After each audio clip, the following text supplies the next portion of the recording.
So new podcast in the description. Spoke on the DeMarcus Cousins trade from a different angle than I did in the video a couple days ago. Gave my opinion on Drake's new album, and then also my opinion on Westworld, the slightly new TV show. So now let's talk about the Lakers. They got LeBron. They have since made other acquisitions, namely Lance Stephenson, Rajon, Rondo, Kentavious Caldwell-Pope, and Javale Mcgee. Twitter, not a fan of those moves. I have to agree with the consensus on Twitter for the most part. We'll talk about it here. But let me just start with Javale, because the majority of this video is going to be focused on shooting around LeBron, so we'll just start with him first, Javale. Given his contract, which is like $2 million, I think that's okay enough if you plan to play him, 10 to 15 minutes a game as a backup. I assume Zubats is going to start, unless there's some other center on this team that I'm forgetting about. So, for that, Javale is fine. Okay, the rest of this video is about shooting. So, we've seen the name of the game with LeBron. He likes to have the ball. He should have the ball, because there's no one with the ball smarter than him, outside of maybe Chris Paul, I guess. But, given some of their signings and the fact that Lonzo's on this team, some complications have arisen, or could potentially arise. Which is, number one, Rajon Rondo, one of the signings. I don't really want Rondo playing off the ball. Now, has his actual percentage improved? Yes, but he only takes like 2 threes a game. If you get a decent closeout on him, if you have at least an okay contest on an outside jumper with him, then he either won't shoot it, or he will shoot it and it's probably not going to go in, okay? He's a decent shooter if he's left totally wide open and he's given like 2 seconds to prepare himself. So in other words, he's not that good of a shooter. That could be a problem. That could be a guy that LeBron can't really kick it out to too much. Now, I guess the flip side could be if LeBron really wants to play off ball more, then the ball's in Rondo's hands, it's in Lonzo's hand, Lance Stephenson's hands more, and then LeBron can act as, you can do off-ball stuff. That can work at times, but even then, like I love Lonzo as a playmaker. I'd rather have the ball in LeBron's hands for pretty obvious reasons, And I assume that at the end of games, the ball would still be in LeBron's hand. In a half-court setting, someone like Alonzo, how valuable really is he next to LeBron, But we'll dive into Lonzo a little bit more. I want to finish up the signings here. Then we get to Lance. Similar thing with Rondo. Not going to shoot it unless totally wide open. So once again, it's like, while there can be some value, because of course Lance can dribble the ball and he can beat guys off the bounce occasionally and he can be an okay pick and roll player, it's just not the ideal thing that we've seen work time and time again next to LeBron, right? Like, you look at this previous Cavs team, for as big of a mess as that team was, they were still 5th in offense. Because at the end of the day, for as terrible as they were on defense, for as shaky as that locker room got at times, and for how, just for how mediocre all of the guys that they traded for ended up being for them, they still had a lot of shooting around LeBron, and that's still super difficult to defend, But with this Lakers team currently, I gotta be honest, the only really confident shooters on this team, to me, are Kyle Kuzma and Josh Hart. Now, the immediate reaction to that may be, what about Brandon Ingram? I think Ingram's shooting has been a little overblown by people who really like Brandon Ingram. I like Ingram as well for his rebounding, his passing, his ball handling, and, I think the dude's good. But he took 2 threes a game, okay?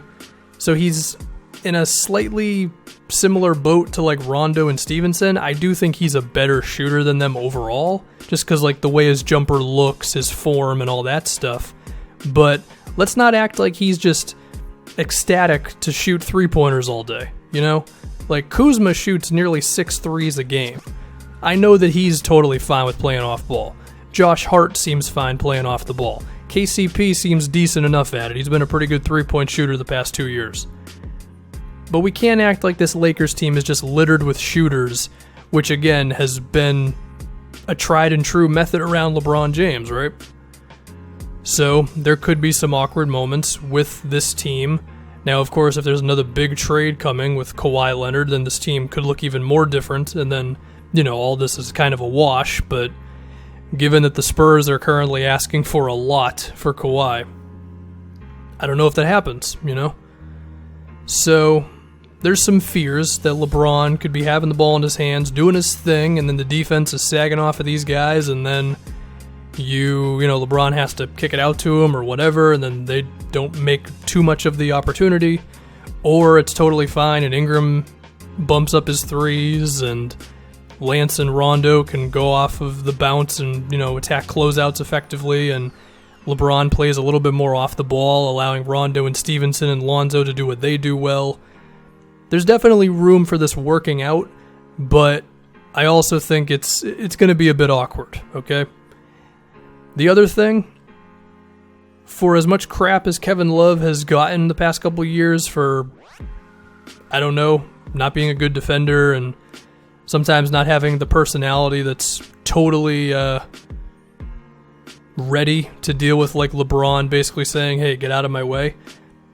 The dude puts up points. He can make threes, he can attack switches, and he can do enough off the dribble, he can draw fouls, he can grab offensive rebounds, and I don't know if this Cavaliers team really has a guy like that. I think Kyle Kuzma is in like the vein of that sort of thing, but it's not the same as Kevin Love. Like, he could be a better shooter than Love. He's not going to be the post-up player that Love is, and Kuzma's not a bad post-up player. And I think Kevin Love was kind of like a really good third option next to LeBron offensively, because depending on what LeBron wanted to do, Kevin Love could then like have something to bounce off of that, right? Like if you switch the LeBron and Kevin Love pick and roll, sometimes he could post up on the guy who would be on him now. I mean, it depends on the team. Some teams prepared for that by putting really big defenders on LeBron, but you did still have like a bit of a counter to it, right? And so now with this Lakers team, let's say if Kuzma's going to set a screen for LeBron, right?